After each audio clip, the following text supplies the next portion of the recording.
Well, good afternoon. And Jens, it's a pleasure to welcome you to Downing Street today. And the range of issues we have discussed, I think, underlines why NATO is as vital now as it ever has been, and why our commitment to the alliance remains steadfast.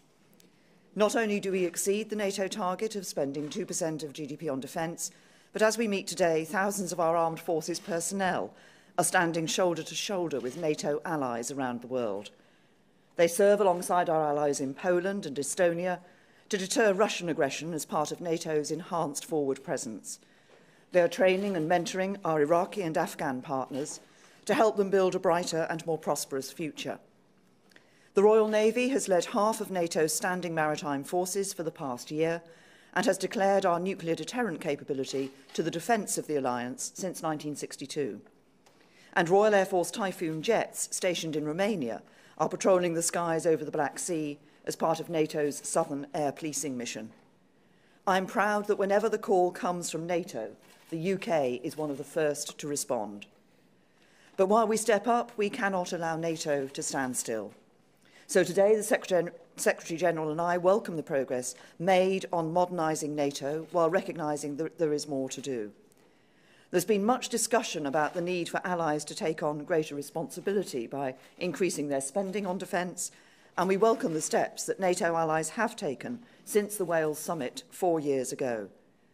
Burden sharing will be one of the key items on the agenda for the summit in July, where we will take stock of progress since the leaders' meeting last May and the Warsaw and Wales summits. Europe is shouldering more of the burden, but must continue to do more. And as the challenges we face evolve, so must we, which is why another key priority for the summit will be making NATO more modern and adaptable. Next month, we expect to agree an ambitious package of measures to strengthen our deterrence and defence, to increase our efforts on tackling terrorism, and to address the threats presented by cyber and hybrid warfare. Our values and our unity are the source of NATO's strength, but as an organisation of 29 based on consensus, there is a risk that we cannot always act as quickly as our adversaries. So it is reassuring that NATO continues to adapt to ensure that it is less bureaucratic, better at prioritising its activity, and more capable of taking and implementing decisions quickly. This work will include improving readiness to make sure that we have the right forces in the right place so that they can act to protect our people. The UK already plays an important part in this by supporting the design of a new NATO command structure, and I'm proud to say that we'll be committing an additional 100 posts to that structure, taking our commitment to over 1,000 UK service personnel. Finally, this is the first time that the Secretary-General and I have met since Russia's use of an illegal nerve agent in Salisbury. We saw a powerful demonstration of the value of the alliance in its response to this incident, and I would like to thank the Secretary-General for his and for NATO's support. This act was the latest Russian provocation in a wider pattern of malign behaviour, cyber disinformation, political subversion, and increased military posturing.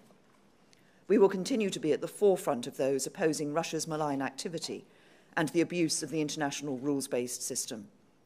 But we remain committed to the NATO approach of deterrence and defence, backed up by periodic and meaningful dialogue with Russia. The message that I've conveyed to the Secretary-General today is that the UK will continue to lead by example in NATO, meeting the 2% target on defence spending, contributing across the board to alliance missions and operations, and continuing to encourage all allies to do the same. Secretary-General. Thank you so much, Prime Minister Theresa. Thank you for welcoming me here today, and thank you for your personal commitment to our alliance.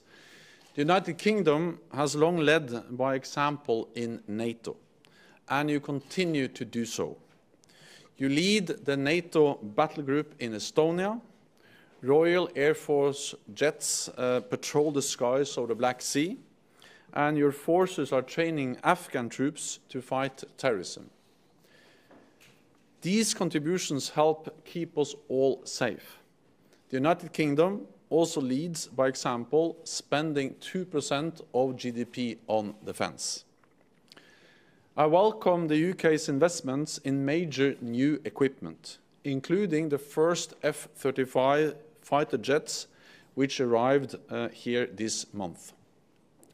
So I know that NATO can rely on the United Kingdom, and the United Kingdom can rely on NATO. This country did not have to respond to the attack in Salisbury alone. It had the strength and the support of 28 allies behind it. When NATO is needed most, allies stand together. As you said, we just discussed our preparations for the NATO summit in Brussels next month. Allied leaders will meet, and we will build on what we have achieved in recent years to further modernize and adapt NATO to the challenges we face. We will agree to increase the readiness of our forces, to establish a new NATO command structure, to launch a new training mission in Iraq, to extend the funding for Afghan forces, and to deepen our cooperation with the European Union.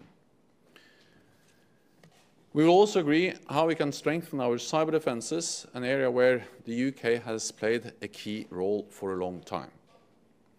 All of this shows that NATO is delivering and adapting for the future. What makes NATO unique is the bond between Europe and North America.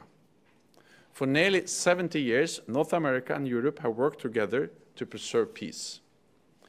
And since the founding of NATO, the UK has been vital to keeping the transatlantic bond strong. Today, some are questioning the strength of that bond. Allies have differences on issues like trade, climate change, and the Iran nuclear deal. But we have had differences before. And the lesson of history is that we overcome these differences every time. We have continued to unite around our common goal to defend and protect each other. And that is exactly what NATO is doing today. So once again, Prime Minister, thank you for your leadership in the alliance. Thank you. Thank you. Thank you. Take some questions from the media. Carl. Thank you, Prime Minister. Carl Dinnan from ITV News. Were you annoyed by reports that you had questioned whether Britain really needed to play the military role in the world that it does now? And are you committed to finding the extra money that is needed to fund the defence equipment plan? And Secretary General, if I may, do you think Britain needs to spend a bit more to fund its equipment plan? Well, first of all, as you've just heard from Jens, I mean, the United Kingdom is a leading nation, a leading member of the NATO alliance. We're a leading defence nation, and that will continue. We are, if you just look at our defence budget, actually we're the second biggest defence budget in NATO. We're the biggest defence budget in Europe. And we have committed to significant sums, £179 billion of spend on new equipment over the next decade or so. And we are also ensuring, as we've just heard, we need to look, as NATO is modernising, to look to make sure it has the capabilities for the threats of today and tomorrow. That is what we will be doing in looking at our modernising defence programme. We're a leading defence nation and we will continue to be so.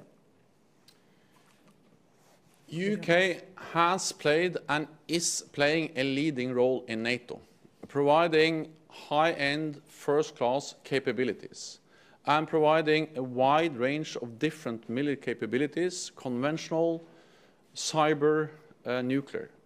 And this is important for the United Kingdom and it's important for the whole alliance.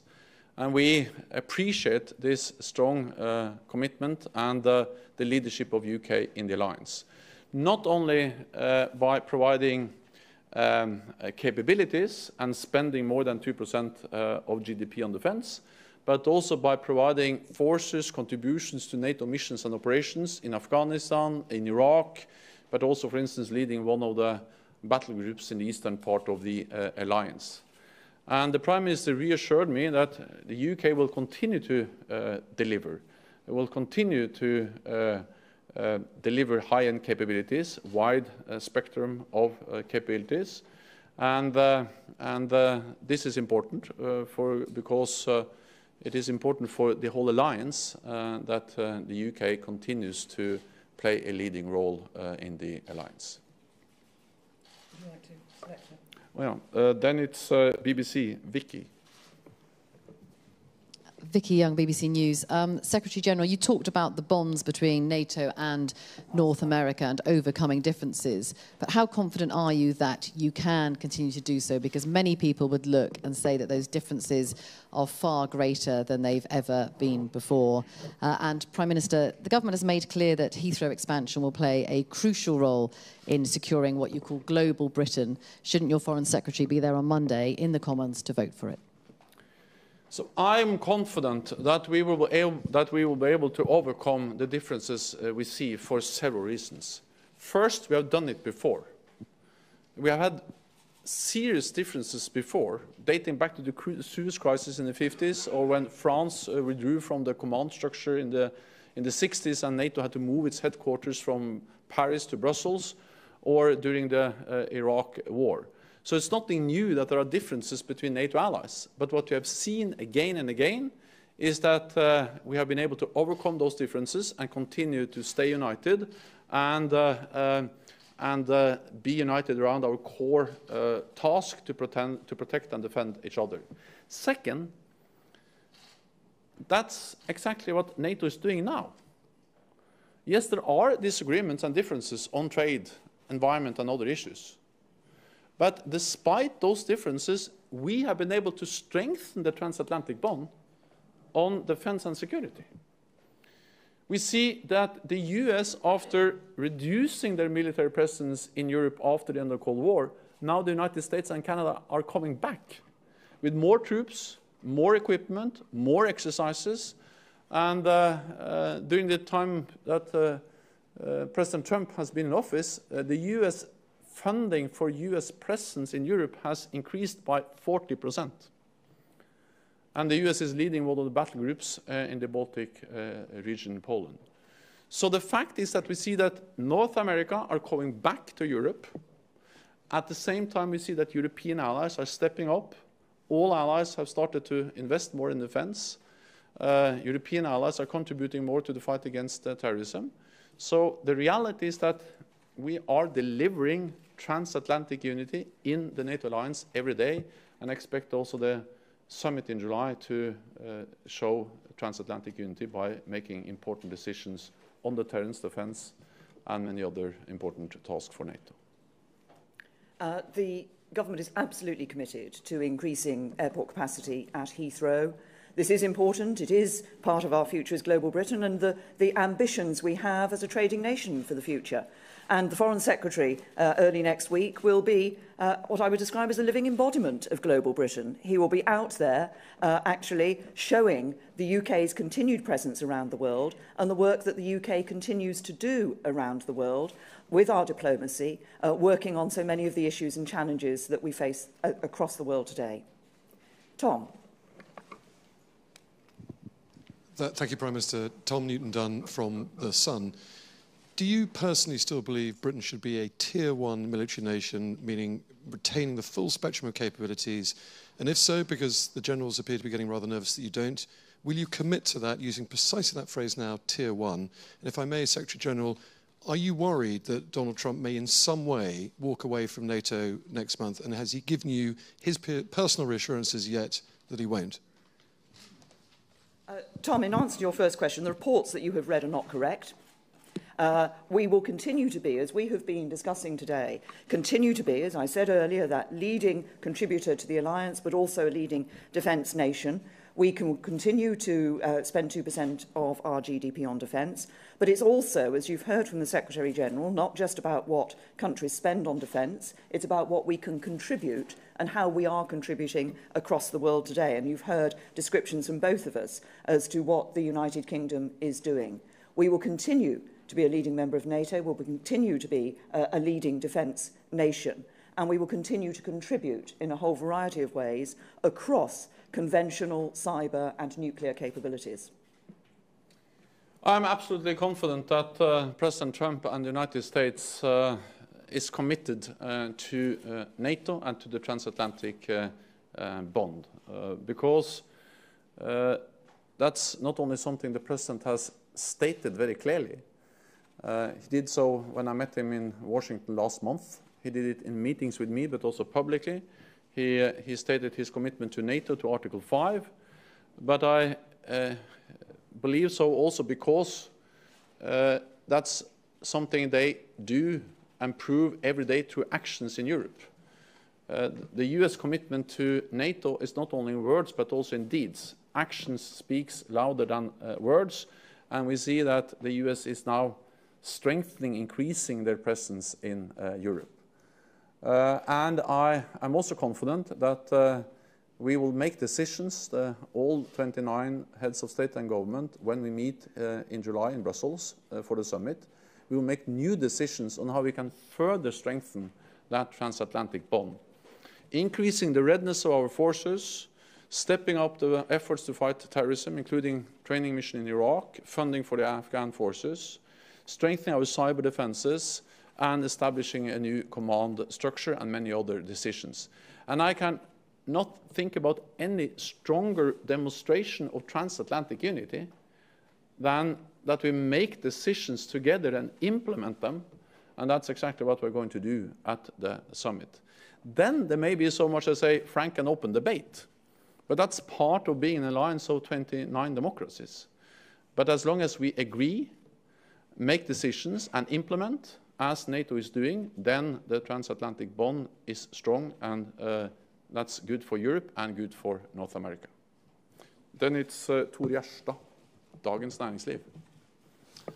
Prime Minister, how can the relationship between the US and Western allies be fixed apart from the NATO issues? Or should we get used to the fact that the unity is broken? I think that the relationship continues as it has done. There are some issues on which we disagree. A number of us disagree with the United States. We disagree, for example, the Secretary-General made a reference to this earlier, on the Iran nuclear deal, on issues, obviously there's the question of trade, but we come together. The point is, the relationship is that we are able to come together and discuss these issues, just as in NATO we are able to come together and discuss how we can work together and continue to cooperate together for the benefit of us all for the future. And that's exactly what we'll continue to do in the various, obviously we're looking ahead to the NATO summit, but we continue to do that in the various groups in which we come together. Thank you. Thank you.